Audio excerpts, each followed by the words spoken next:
The I Have a Dream speech is perhaps the most famous speech of the last 100 years. In it, Reverend Dr. Martin Luther King Jr. references a verse from the prophet Amos. King said, and I quote, "No, we are not satisfied, and we will not be satisfied until justice rolls down like waters and righteousness like a mighty stream." For King's listeners, the source of their dissatisfaction was the injustice of discrimination and oppression.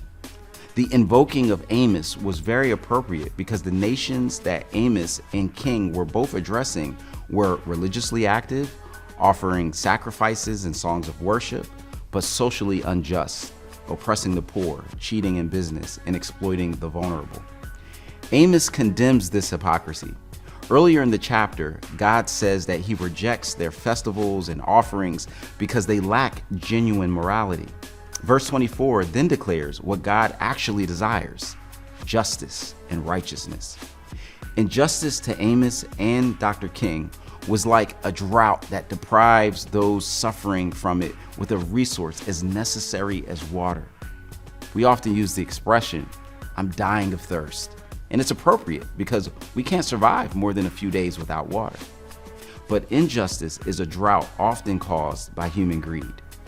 Fortunately, God is generous with his distribution of justice and clear about his demands that we become his hands and feet to pour justice out lavishly on all. The vision Amos offers here, "But let justice roll down like a waterfall," is enough to quench the thirst of all. All those present that fateful day to hear the I Have a Dream speech, and all of us who can listen to it today, are also given a charge to clear out the barriers of God's justice so that it can flow to the poor, the discriminated against, the marginalized.